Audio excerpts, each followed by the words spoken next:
സാറിതെങ്ങോട്ടാ? Annie lagoon പാർക്കിൽ wait ചെയ്യുന്നുണ്ട്. അല്ല, വേറൊരു കാര്യമുണ്ട്. ഇന്ന് സാറിന്റെ വെഡിങ് ആനിവേഴ്സറിയാ. ഓ, ഞാനത് മറന്നു. മെനക്കേടായല്ലോ. ആനിയോട് അവിടെ വെയിറ്റ് ചെയ്യാനും പറഞ്ഞു.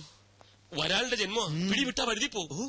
പക്ഷെ വെഡിങ് ആനിവേഴ്സറിക്ക് എന്തിലേക്ക് അതിനെക്കാട്ടി കുഴപ്പമാ. ദൈവമേ, സാറ് പേടിക്കണ്ട, കാര്യങ്ങൾ മാനേജ് ചെയ്യാൻ ഞാൻ ഇവിടെ ഇല്ലേ. ഞങ്ങളുടെ വെഡിങ് ആനിവേഴ്സറിക്ക് ഇയാളെന്തോ ചെയ്യാനാ?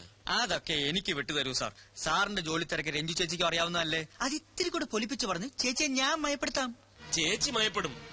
പക്ഷെ വേറെ താപ്പാനല്ലേ എന്റെ അമ്മായിയപ്പൻ. കുഴിഞ്ഞ വിത്ത പോരെങ്കിൽ എന്റെ ഈ കസേര തട്ടിയെടുക്കാൻ ദിശ ആന്റിനെയും മിനിക്ക് നടക്കുകയല്ലേ ആ ബാലഗംഗാധരൻ. എന്റെ ചുറ്റിക്കളികളെല്ലാം അവൻ അമ്മായിയപ്പനെ അറിയിക്കുന്നുണ്ട്. സാറിന് ഒരു കുഴപ്പവും വരാതെ ഞാൻ മാനേജ് ചെയ്യാം. നീ മിടുക്കനാണെന്ന് എനിക്കറിയാം. അതുകൊണ്ടല്ലേ നിന്നെ ഞാൻ എന്റെ വലം കൈയാക്കിയിരിക്കുന്നത്. അപ്പൊ ഇതെന്റെ ഇടം കൈയാണ്. പിന്നെ വലം കൈയിൽ എന്താ?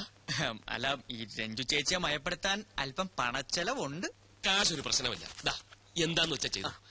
എല്ലാം നിന്നെ വിശ്വസിച്ച ആനി ലഗൂൺ പാർക്കിൽ കാത്തിരിക്കുക. അവൾ അങ്ങ് വഴുതി പോവും. അതുകൊണ്ടാ. ഓക്കെ, അപ്പൊ ഓൾ ദ ബെസ്റ്റ്. എന്റെ പങ്ക്. എന്ത് പങ്ക്? മുതലാളിയുടെ വ്യൂ പോയിന്റിൽ ചവിട്ടി കയറി നീ വെട്ടിച്ചെടുക്കുന്ന ഈ പണത്തിന്റെ പങ്ക്. ഇതേ വെട്ടിച്ചെടുത്തൊന്നുമല്ല, മനുസാറിന്റെ വൈഫിന് വിവാഹ സമ്മാനം വാങ്ങാനാ. മനുസാറിന്റെ വൈഫിന് നീ എന്തിന് വിവാഹ സമ്മാനം വാങ്ങണം? എടാ മോനെ, നിന്റെ തട്ടകം തന്നെയാണല്ലോ എന്റെയും. ലൈഫിൽ എനിക്ക് ഒറ്റ അംബീഷനുള്ളൂ, എന്നും നിന്റെ കിരുനക്കിപ്പട്ടിയായി ജീവിക്കാം. മതി മതി, നിന്റെ പങ്ക്. എടാ ജീവ, നിനക്കൊരു കാര്യം കാണണം. വാ, കണ്ടോ, മനുസാർ എനിക്ക് വേണ്ടി പണി കഴിപ്പിക്കുന്ന ഓഫീസിന്റെ മോഡൽ ഫുൾ AC. ഇവിടെയാണ് എന്റെ മുറി. അപ്പൊ എന്റെ തൊട്ടടുത്ത് ചുറ്റും സുന്ദരികളായ കുറെ മോഡൽസ്. ഓ ഈശ്വര, കേട്ടപ്പോ തന്നെ കുളിര് വരുന്നു. ഇതൊന്ന് പൂർത്തിയായിട്ട് വേണം എനിക്കൊന്ന് ജീവിക്കാൻ. Beautiful Ranju, thank you. Hi Thamburu. വിവാഹ വാർഷിക സമ്മാനം. Happy returns of the day. എന്തിനാ കിച്ചു ഇതൊക്കെ? ഇതിന്റെയൊക്കെ വല്ല കാര്യം? അയ്യോ, ഇതൊന്നും ഞങ്ങളുടെ വകയല്ല, മനുസാർ തന്നയച്ചതാ. ചെയിൻ കൊടുക്കാൻ പോയി. അല്ല, ഈ ചെയിൻ വാങ്ങാൻ പോയി. അതായത് ഈ ചെയിൻ എന്ന് പറഞ്ഞാൽ വലിയൊരു ഫോറിൻ കമ്പനി അവരുടെ ചെയിൻ ഓഫ് ഷോറൂംസ് ഇന്ത്യ തുടങ്ങാൻ പോവുക. അപ്പൊ അതിന്റെ പരസ്യത്തിന്റെ ഓർഡർ നമുക്ക് കിട്ടിയത്. അത് വാങ്ങാനാണ് മനുസാർ പോയത്. അല്ലേ ജീവ? കൊടുത്തു കാണും. ഈ മനുവേട്ടൻ എന്ത് പണിയാ കാട്ടിയത്? അയ്യോ, തീർന്നിട്ടില്ല, ഇനിയുണ്ട് ജീവ. Dear Ranju, dearest. Dearest Ranju, 7 സ്വരങ്ങളിൽ തീർത്ത സംഗീതം പോലെ സ്നേഹത്തിന്റെ തന്ത്രികൾ മീട്ടി 7 ജന്മവും ഒന്നായി ജീവിക്കുവാൻ ദൈവം നമ്മെ അനുഗ്രഹിക്കട്ടെ. സ്വന്തം മനു. ഇത് മനുവേട്ടൻ എഴുതിയതാണ്. കിച്ചു എഴുതിയത്. അയ്യോ, ഈ ജീവന്റെ ഒരു ജോക്കിങ്. മനുസാർ കവലകൾ എഴുതും. ജീനിയസ്. അതെ, മനുസാറിന്റെ കഴിവല്ല, ഈ സൗന്ദര്യം കണ്ട ആരും എഴുതി പോകും. പാവം മനുസാർ ആകെ ഡെസ്പറേറ്റ് ആയിട്ടാ പോയത്. അത് വിവാഹം കഴിഞ്ഞിട്ട് ആദ്യത്തെ ആനിവേഴ്സറി അല്ലേ, അതും ഭാര്യയോടൊപ്പം കഴിയേണ്ട ദിവസം. അത് മിസ്സായതിന്റെ വിഷമം. എന്തായാലും പോകാതിരിക്കാൻ പറ്റില്ലല്ലോ, കോടികളുടെ ഓർഡർ അല്ലേ. കേക്ക് നീ പറയാതെ ഞാൻ എങ്ങനെയാ കേക്ക് മുറിക്കാൻ? അതിന് കേക്ക് എന്ന് പറഞ്ഞ പോലെ. പിന്നെ മൂക്കെന്നാ പറഞ്ഞത്? അതെ, നമുക്ക് മൂക്ക് മുറിക്കാം. അപ്പൊ കേക്ക് മുറിക്കാം. ഇതാ കത്തി, നൈഫ് മുറിച്ചോ. മനുവേട്ടനില്ലാതെ അതിനെന്തിനാ മനുസാർ ഒരു കത്തി പോരെ? മനുസാർ ഇപ്പൊ എത്തും. ഇന്നത്തെ ഈവനിങ് ചേച്ചിക്ക് വേണ്ടി മാത്രം മാറ്റി വെച്ചിരിക്കുകയാണ്. എന്തൊക്കെയാ പ്ലാനിങ് എന്ന് അറിയോ? ബീച്ചിൽ ഒരു സ്റ്റാർ ഡിന്നർ, സെക്കൻഡ് ഷോ, പിന്നെ 3rd ഷോ. വലിയ സാർ എവിടെ? മോളില്. ദൈവമേ, അത് എപ്പോഴായിരുന്നു? മോൾ എന്ന് പറഞ്ഞ മോൾ തന്നെ. ഞങ്ങൾ ഇപ്പൊ വരാം, കേക്ക് മുറിക്കല്ലേ. അപ്പൊ ഓക്കെ സാർ, ഞാൻ പറഞ്ഞേക്കാം. മേനോ സാർ തിരിച്ചിട്ടുണ്ട് കേട്ടോ. ഇത് മനസ്സിലായില്ലേ? ബാലു എന്റെ അനിയന്റെ മോനാ. ഇത് മനസ്സിലായില്ലേ? എന്റെ വല്യച്ഛനാ. അതല്ല ഞാനും പറഞ്ഞേ. ആയിക്കോട്ടെ, ഞാൻ പറഞ്ഞാലും തെറ്റൊന്നുമില്ലല്ലോ. പക്കല്ലേ? Good morning sir. വാ വാ വാ. അല്ല, അവനെവിടെ? വേന്ദ്രൻ, മാനവേന്ദ്രൻ. മനുസാർ അല്പം തിരക്കില്ല, ഒരു എമർജൻസി മീറ്റിംഗ്. മനുസാറിന്റെ എമർജൻസി ഒക്കെ എനിക്കറിയാം. ഓവർ ടൈം ഡ്യൂട്ടി ആയിരിക്കും അല്ലേ? ഇപ്പൊ എങ്ങനെയുണ്ട് വല്ലിച്ച? സ്വന്തം വിവാഹത്തിന്റെ 1ാം വാർഷികം. പാവ രഞ്ജു വെഡിങ് ആനിവേഴ്സറി കേക്ക് വാങ്ങി വെച്ച് മെഴുകുതിരിയും കൊളുത്തി കാത്തിരിക്കുക. ഈ മണക്കൂസ് പെണ്ണിന്റെ അടുത്ത് എത്ര പറഞ്ഞാലും മനസ്സിലാവില്ലല്ലോ. അയ്യോ, സാറുമാർ തെറ്റിദ്ധരിച്ചിരിക്കുകയാണ്. മനസ്സാറിനെ കുറിച്ച് അങ്ങനെയൊന്നും പറയരുത്. പനിനീർ പൂ പോലെ മൃദുലമാണ് അദ്ദേഹത്തിന്റെ ഹൃദയം. ഇല്ല കിച്ചു? അതെ അതെ, രഞ്ജു ചേച്ചി കാത്തിരിക്കുമെന്നും ഇന്ന് ഒരു മീറ്റിംഗിനും ഇല്ലെന്ന് പറഞ്ഞ് ഇറങ്ങിയതാ. പക്ഷെ എന്ത് ചെയ്യാം, നിവൃത്തിയില്ലല്ലോ. ഞാൻ ഓഫീസിലേക്ക് വിളിച്ചിരുന്നല്ലോ. അവിടെ ഇല്ലല്ലേ? ഞാൻ ഗസ്റ്റ് ഹൗസിലേക്കും വിളിച്ചു. അവിടെയും ഇല്ല. അപ്പൊ ക്ലബിൽ വിളിക്കായിരുന്നില്ലേ? വിളിച്ചില്ല. അവിടെയും ഇല്ല. ഞാൻ നേരിട്ട് പോയിരുന്നു. കുഴഞ്ഞു. അപ്പൊ അതെ കറക്റ്റ്. മനുസാർ അവിടെ കൊണ്ടെന്ന് ഞങ്ങളും പറഞ്ഞില്ലല്ലോ. ലഗൂൺ പാർക്ക് ഹോട്ടലിലെ മീറ്റിംഗ്. ലഗൂൺ പാർക്കിലാണോ മരിയ പാർക്കിലാണോ? Lagoon Park. ലഗൂൺ പാർക്കിൽ. എന്തോ ഊണ് കഴിക്കാൻ വരൂ. മനുവേട്ടൻ വരില്ല, എന്തോ തിരക്കാത്രേ. വരില്ല. നിനക്കറിയില്ലെങ്കിലും എനിക്കറിയാം. എന്താ ചെയ്ത്? ഇവര് അന്യരൊന്നല്ലല്ലോ. എന്റെ പൊന്നു മോളെ, നിനക്ക് അവൻ ഇനിയും മനസ്സിലായില്ലല്ലോ. ഇവളോട് ഇഷ്ടം തോന്നിട്ടൊന്നല്ല പരമേശ്വര. എന്റെ മടിശീലയിലെ ചക്രം കണ്ടിട്ടാ അവൻ ഇവളെ കയറി പ്രേമിച്ചത്. ഇപ്പോൾ ഒരു വാക്ക് പറഞ്ഞാൽ മതി, ഇപ്പൊ പിടിച്ച് പുറത്താക്കി വേറെ കെട്ടിച്ചു വിടും ഞാൻ ഇവളെ. ആ സിംഗപ്പൂർ ചക്കൻ ഇപ്പോഴും തയ്യാറാ. എന്നിട്ട് ആ സ്ഥാപനം ഞാൻ ഇവനെ ഏൽപ്പിക്കും. ഞാൻ അതൊന്നും മോഹിച്ചിട്ടല്ല. ഞാൻ മോഹിച്ചു. അച്ഛനൊന്നും മിണ്ടാതിരിക്കുന്നുണ്ടോ? മനുവേട്ടന്റെ ജോലിയും തിരക്കൊക്കെ എനിക്കറിയാം. പരമേശ്വരൻ മാമേ, കല്യാണം കഴിഞ്ഞ അന്ന് തുടങ്ങിയതാ മനുവേട്ടനോടുള്ള ഈ ദേഷ്യം. അതിന് സപ്പോർട്ട് ചെയ്യണ്ടേ ഇവിടെ ഒരാളും. എന്നാ ഞങ്ങൾ അങ്ങോട്ട് നില്ലേ അടപ്രഥമം കൂട്ടി ഉണ്ടിട്ട് പോയാ മതിയുടെ. പിള്ളേരെ, അവന്റെ പാട്ടിന് കൂത്താടുന്നത് നിങ്ങൾ കുറച്ച് പേരാണെന്ന് എനിക്കറിയാം. എന്റെ മരുമകൻ അതിന് ശേഷമല്ലേ അവൻ നിന്റെയൊക്കെ മുതലാളിയായത്. അതെ. അത് പോട്ടെ, നീ ഇങ്ങോട്ട് വന്നേ. എന്താ? വാ. എന്ത് മീറ്റിംഗ് ആണെന്നാ പറഞ്ഞേ? ബ്യൂട്ടി കോൺടെസ്റ്റിന്റെ ആദ്യം ഈ സ്പോൺസേഴ്സുമായിട്ടുള്ള പിന്നെ മീറ്റിംഗ്, മോഡൽസുമായിട്ടുള്ള മീറ്റിംഗ്, ഫോട്ടോഗ്രാഫേഴ്സുമായിട്ടുള്ള മീറ്റിംഗ്, പിന്നെ മീറ്റിംഗ് എല്ലാ ശ്രദ്ധയും ബുദ്ധിയും അർപ്പിച്ചുള്ള മീറ്റിംഗ് അല്ലേ? അല്പം തെറ്റിയാണ്ടല്ലോ. കവിതകൾ എന്റെ ബലഹീനതയാണ്.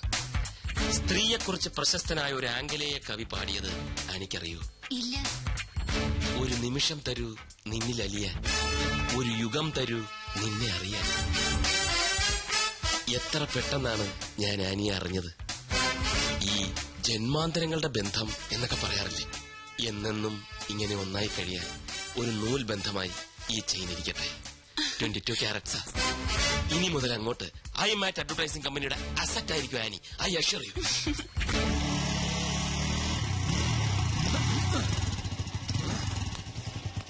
ഓഹോ, അപ്പൊ ഇതാണല്ലേ നിന്റെ ലക്കി കൂപ്പൺ താമസിക്കുന്ന മാളം. ചെല്ല്, ചെന്ന് മകടി ഊതി ഇറക്കി കൊണ്ടുപോവാ. ആരോടത്? പെൺകുട്ടികൾ മാത്രം താമസിക്കുന്നത് പുരുഷന്മാർക്ക് എന്താ കാര്യം? താൻ പുരുഷനല്ലേ? ഞാൻ വാച്ച്മാൻ. ഓഹോ, മാനാണല്ലേ. ഞാൻ വിചാരിച്ചു മയിലാണെന്ന്. ചില ചേട്ടന്മാരെന്നെ സ്നേഹം കുടുംബം മയിലേ എന്ന് ഓടാ വിളിക്കാറുണ്ട്. മയിലേന്ന് അല്ലേ? മയിലേ. മയിലല്ല, ആ മാനേ, ഇവൻ ഇവിടെ ആരെയോ കാണണോന്ന്. ആഹാ. ഐ, ഓ, അതവിടെ ഇരുന്നോട്ടെ. തനിക്കിവിടെ ആരെയെ കാണണ്ടേ? അത് പിന്നെ പേര് മറന്നു പോയല്ലോ. എന്താ അവളുടെ പേര്? അതെങ്ങനെ എനിക്കറിയാം. രമണി, സരള, സരസു. രമണി സാറിലൊന്നുമല്ല. അപ്പൊ എന്റെ കയ്യിലെ സ്റ്റോക്ക് തീർന്നു. രമണിക്ക് എന്താണ് കുഴപ്പം? എനിക്കല്ലേ അറിയാൻ പറ്റുള്ളൂ. ഒന്ന് പോടോടുന്നു. അതെ, ഇവിടുത്തെ ഏറ്റവും സുന്ദരിയായ പെൺകുട്ടിയുടെ പേരെന്താ? ഇവിടെ എല്ലാം സുന്ദരിമാരാ, ഞാനടക്കം. കൊതിയൻ. ദാ, ദേ.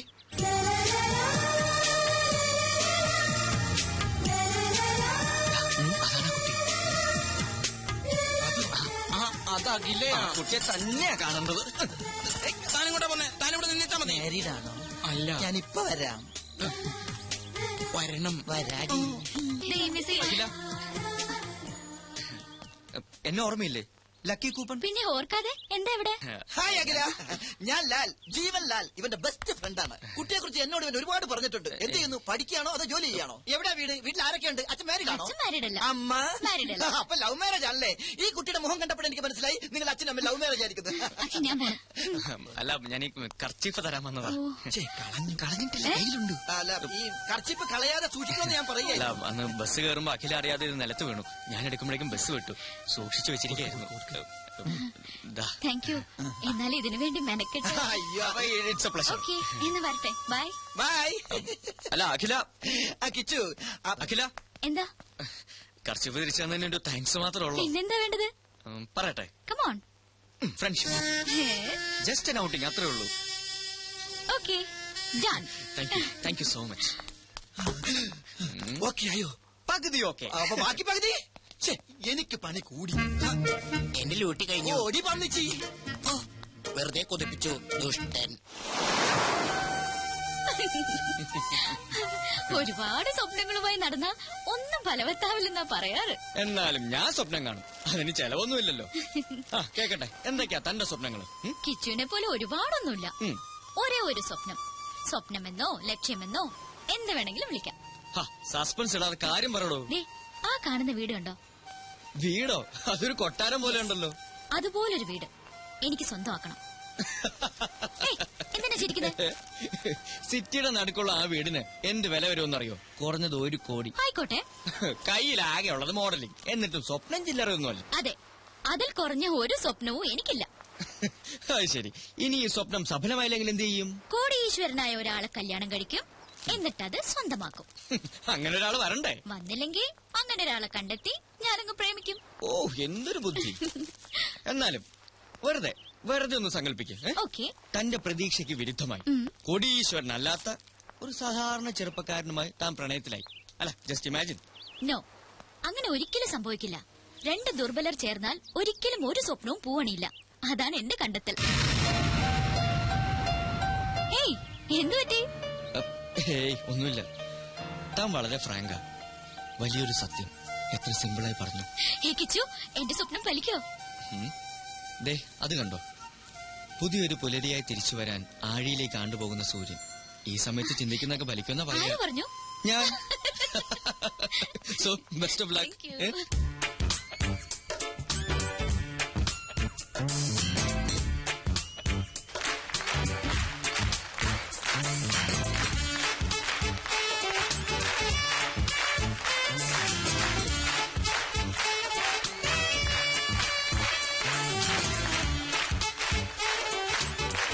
ഇത് കൊള്ളാം. നീ ഇതെവിടെയായിരുന്നു? ഞാൻ സ്റ്റേജിന്റെ പുറകിൽ ഒന്ന് റൂന്ത് കിട്ടി. അവിടെ ആവുമ്പോ മൊത്തമായിട്ട് കാണാമല്ലോ. പല ഷേപ്പിലല്ലേ പീസുകള്. ആദ്യം കണ്ടപ്പോ ഒന്നും പറയണ്ട അറിയാ, കുളിര് കോരിപ്പോയി. ബാബ അങ്ങോട്ട് വാ. വേണ്ട വേണ്ട, എനിക്ക് നിന്നെ പോലെ ഈ കാര്യത്തിൽ ആക്രാന്തമില്ല. ഇങ്ങനെ കാണുന്നതാണ് എന്റെ ഒരു സുഖം.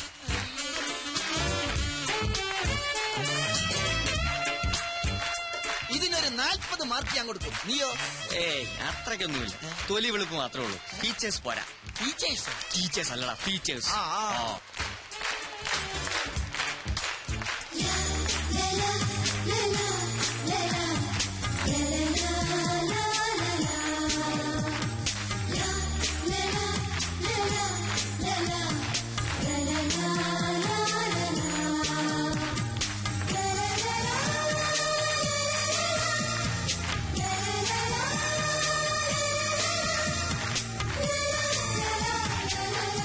എടാ കിച്ചു, ഇത് നിന്റെ ലക്കി കൂപ്പണല്ലേ?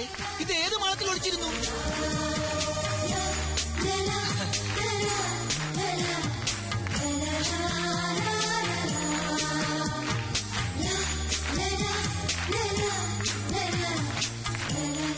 ഇതിന്റെ ഫീച്ചേഴ്സ് ഓക്കെ ആണോ? Double okay. എങ്കിൽ ഇതിന് എത്ര മാർക്ക് കൊടുക്കാം? ഇതിന് മാർക്കല്ല, എന്റെ മനസ്സ് തന്നെ കൊടുത്തു കഴിഞ്ഞില്ലേ?